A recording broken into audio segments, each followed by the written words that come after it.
নমস্কার বন্ধুরা, Bobby kitchen with village ফুডে সবাইকে আবারও একবার অনেক অনেক স্বাগত। তো চলুন প্রতিদিনের মতো আজকের আবার এক রেসিপি নিয়ে আপনাদের সামনে হাজির হলাম। আজকের রেসিপিটা হলো সমুদ্র কাঁকড়া, মানে সমুদ্রে যে কাঁকড়াগুলো পাওয়া যায়, যাকে অনেকে সন্ধ্যা কাঁকড়া বলে থাকে, অনেকে এমনি সমুদ্র কাঁকড়া বলে থাকে। তো যাই হোক, সেই কাঁকড়ার আলু দিয়ে এক রেসিপি, সুস্বাদু এক রেসিপি বানাবো। তো তার জন্য ফার্স্টেই আপনাদের সবার কাছে রিকোয়েস্ট থাকলো, আপনারা অবশ্যই ভিডিওটি ফার্স্ট থেকে লাস্ট অবধি দেখতে থাকবেন এবং ভিডিওটি যদি ভালো লেগে থাকে চ্যানেলটা অবশ্যই সাবস্ক্রাইব করে দেবেন। তো চলুন রেসিপিটি বানানো যাক। এখন রেসিপিটি বানানোর জন্য ফার্স্টেই আমি কাঁকড়াগুলোকে সুন্দর করে কেটে ধুয়ে নিয়েছি এবং লবণ হলুদ মাখিয়ে গরম তেলে, কড়া গরম হলে এবং তাতে তেল দিয়ে, তেল গরম হলে হালকা করে কাঁকড়াগুলোকে ফার্স্টে ভেজে নেব। আর যেহেতু আলু দিয়ে রান্না করব, তাই জন্য আলুটাকেও সরু সরু করে কেটে ধুয়ে একটি থালার মধ্যে নিয়ে নিয়েছি।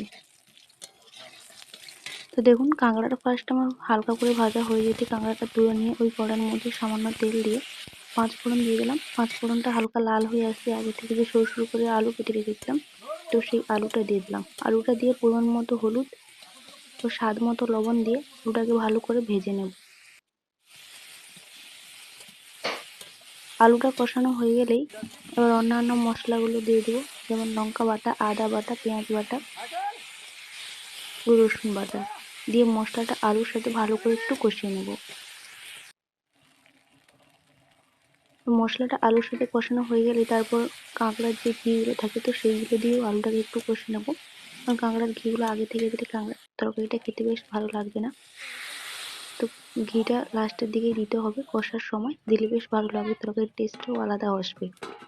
তো চলুন, ঘিটা দিয়ে হালকা কষে নেওয়ার পর পরিমাণ মতো জল দিয়ে দিলাম, দিয়ে ঢাকনা দিয়ে কিছুক্ষণ জোরে জ্বালন দিয়ে ফুটিয়ে নেওয়ার পর ঝোলটা অনেকটাই কমে আসতে আগে থেকে যে হালকা করে কাঁকড়াগুলো ভেজে রেখেছিলাম, তো সেই কাঁকড়াগুলো দিয়ে দিলাম।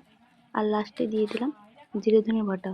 তো জিরে ধনে বাটা দিয়ে 1-2 মিনিট ফুটিয়ে নিলেই কিন্তু ফাইনালি আমার রেডি হয়ে যাবে আলু দিয়ে কাঁকড়ার সুস্বাদু তরকারি, যেটা গরম গরম ভাতের সাথে খেতে কিন্তু সত্যি অসাধারণ ছিল।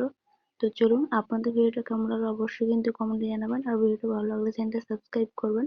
আজকের ভিডিও এই পর্যন্ত, সবাই ভালো থাকবেন, সুস্থ থাকবেন, ধন্যবাদ। নতুন আবার কোনো রেসিপি নিয়ে আপনাদের সাথে দেখা হবে। টাটা।